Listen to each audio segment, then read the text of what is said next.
Brillantes mosaicos de colores, impresionantes arcos, asombrosas construcciones en medio del desierto o una caligrafía bellamente ornamentada son solo algunas de las maravillas del arte islámico que han fascinado durante siglos, y todas ellas son la encarnación de las creencias y los ideales musulmanes. Aquí te contamos lo que debes saber del arte islámico para cuando viajes a un país musulmán. Soy Juliana Hurtado, comenzamos. Entre los edificios más representativos de la arquitectura islámica encontramos los palacios, las mezquitas, madrazas, los caravasar, mausoleos y los baños. De Indonesia a Marruecos, la mezquita en sus múltiples formas es el edificio islámico por excelencia. Es el lugar de encuentro musulmán para la oración. Aunque la mayoría de las 5 oraciones diarias prescritas en el Islam pueden tener lugar en cualquier parte, todos los hombres deben reunirse en la mezquita para la oración del viernes. Las mujeres son bienvenidas para asistir a las oraciones del viernes, pero no obligadas a hacerlo. Las mezquitas también se utilizan a lo largo de la semana para la oración, el estudio o simplemente como lugar de descanso o reflexión. La mezquita principal de una ciudad, utilizada para la oración comunal del viernes, se llama literalmente mezquita del viernes.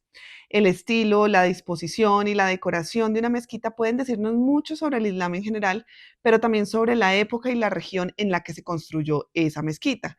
Y como resultado, el estilo, el diseño y la decoración pueden variar mucho. Sin embargo, debido a la función común de la mezquita como de oración congregacional, ciertos rasgos arquitectónicos aparecen en mezquitas de todo el mundo.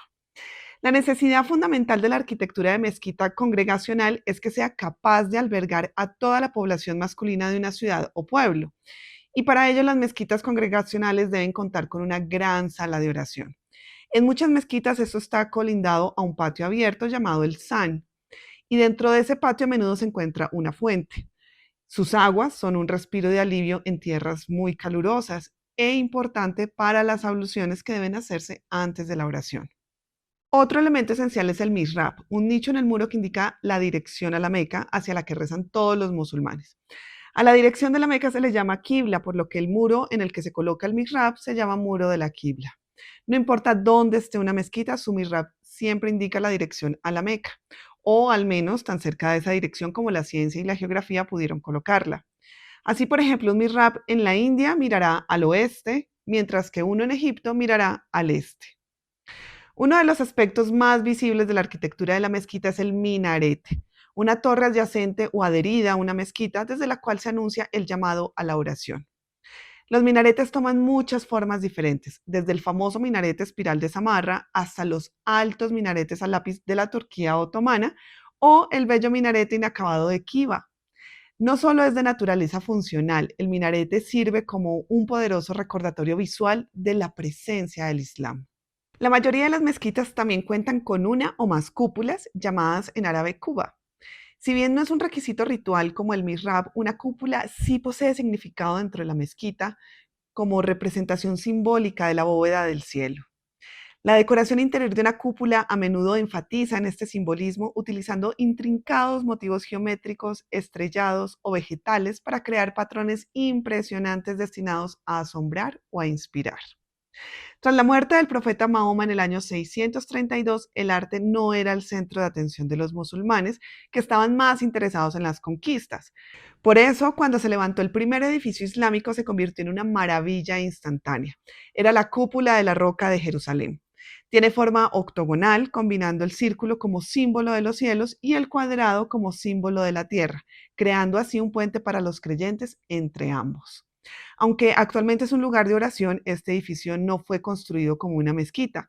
El propósito original era conmemorar la victoria del Islam, que completa esa revelación de los otros dos credos monoteístas y competir en esplendor y en magnificencia con los grandes santuarios cristianos. Según la narración del Corán, Mahoma emprendió un viaje desde el santuario más cercano, la Kaaba en la Meca, hasta el más lejano, que era el Templo de Jerusalén.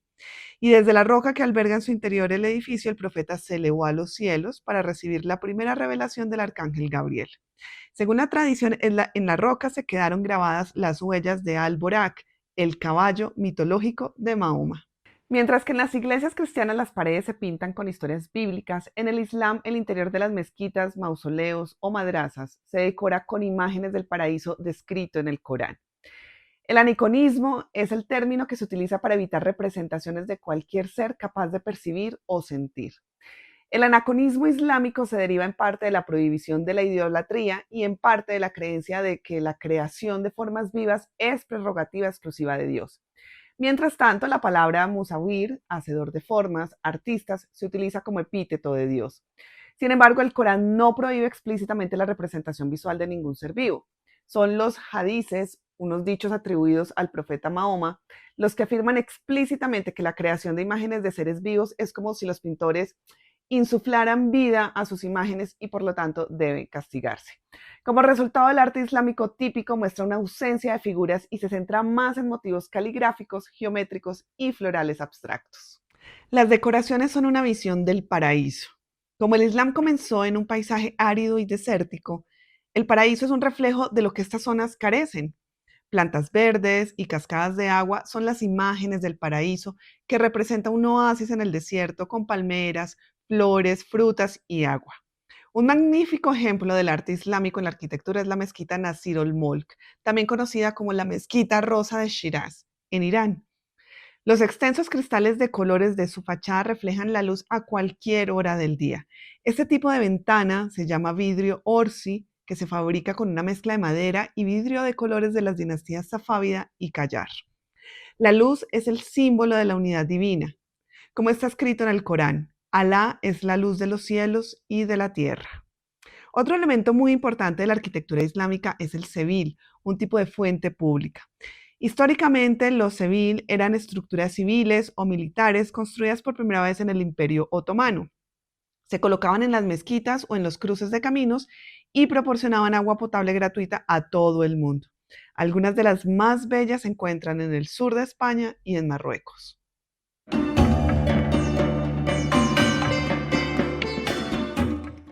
La caligrafía es otro elemento muy importante del arte islámico. La abundancia de epigráficos es una de las manifestaciones más originales de este arte. Y el desarrollo de la caligrafía reside en dos razones históricas determinantes que hay que tener en cuenta.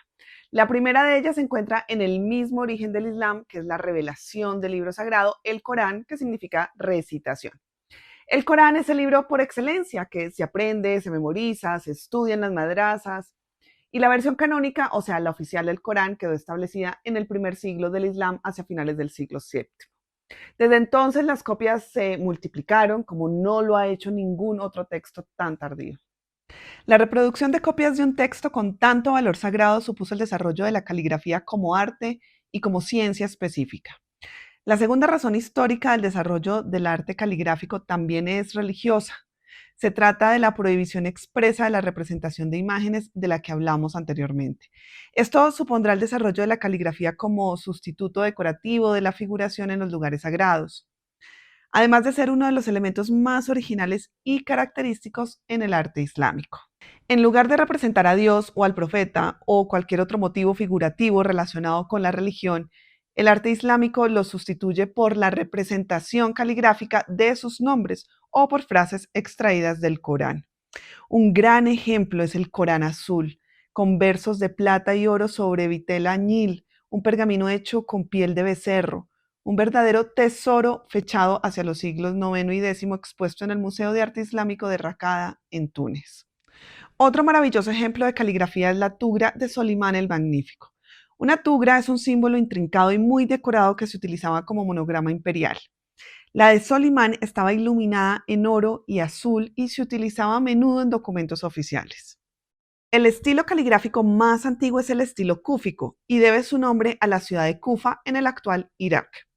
Los primeros Coranes que se conservan fueron escritos en este estilo que ya estaba completamente desarrollado en la segunda mitad del siglo VIII. Es reconocible por sus formas de letras angulares. Sus inscripciones se graban fácilmente en varias superficies, por lo que las paredes de edificios, incluidas las mezquitas, estaban decoradas con inscripciones en estilo cúfico.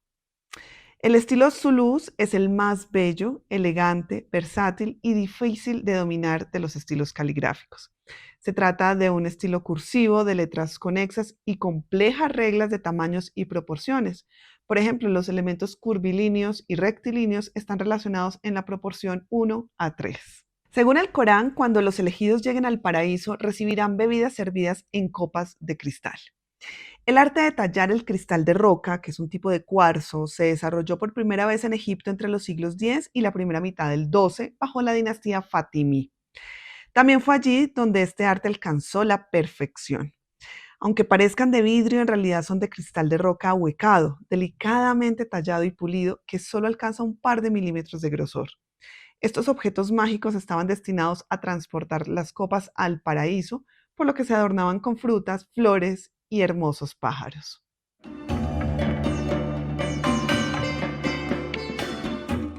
A principios del siglo IX, Al-Khwarizmi escribió el primer documento sobre geometría de la historia de la ciencia islámica. Aunque la ornamentación geométrica alcanzó su apogeo en el mundo islámico, las fuentes de las formas y los intrincados patrones ya existían en la antigüedad tardía entre los griegos, los romanos y los sasánidas de Irán. Una de las figuras más destacadas de la geometría y de la ciencia islámica fue Hassan ibn al-Haytham, conocido comúnmente como Al-Hazen, quien estuvo sumamente influenciado por la obra de Aristóteles. Alhazen escribió en el siglo XI el libro de la óptica, siendo el primero en explicar cómo se produce la visión cuando la luz se refleja en un objeto y luego pasa al ojo. Además, fue el primero en demostrar que la visión se produce en el cerebro y no en el propio ojo. Probablemente a finales del siglo XII o principios del XIII se realizó una traducción al latín del Kitab al-Manasir, el libro de óptica.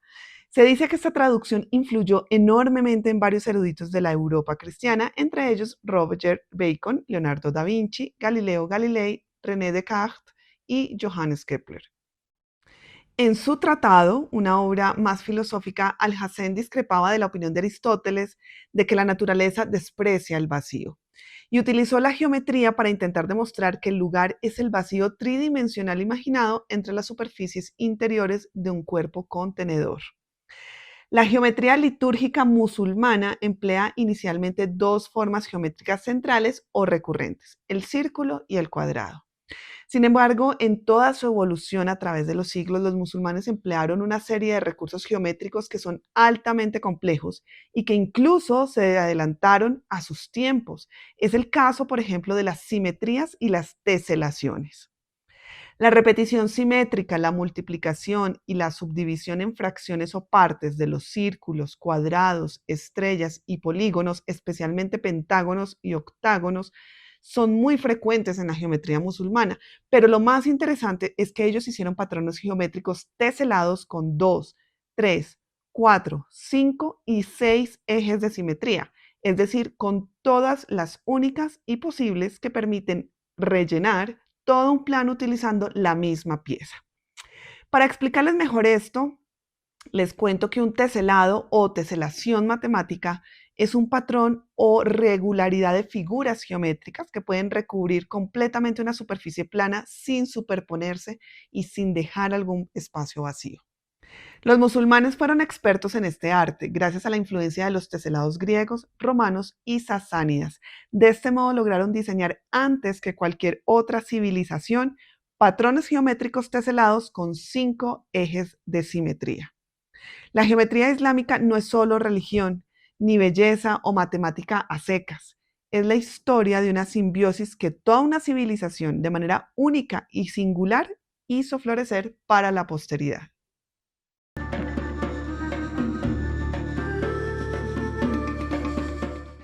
Por último, pero no por ello menos importante, hablemos de las alfombras.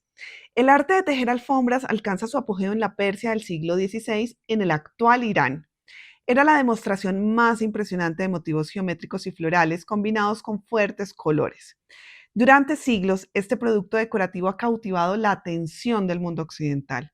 Se utilizan para la oración, la ornamentación y la decoración y a menudo se coleccionan como reliquias familiares que van pasando de generación en generación. Portátiles, normalmente de seda y de lana, históricamente se han comercializado y vendido desde Europa a China. Las de Irán eran las más preciadas. Las alfombras decoran las mezquitas, los santuarios y los hogares. En Arabia, Persia y Anatolia, la alfombra estaba en el centro de la vida y se utilizaban para proteger a la gente de las tormentas de arena, o como revestimiento de suelos, o como cortinas de pared para proteger la intimidad y hasta como mantas, bolsos y sillas de montar. La alfombra musulmana ha sido durante mucho tiempo un artículo de lujo buscado por museos y coleccionistas de todo el mundo. La fama de la alfombra voladora de Aladino añadió intriga, misterio y popularidad a su ya excepcional belleza y calidad. La colección de alfombras más grande la podemos ver en el Museo de Arte Turco e Islámico en Estambul. Si te ha gustado este video, dale me gusta y no olvides suscribirte al canal para que no te pierdas todo el contenido sobre la cultura del mundo a través de los viajes que preparamos para ti. Soy Juliana Hurtado, hasta la próxima.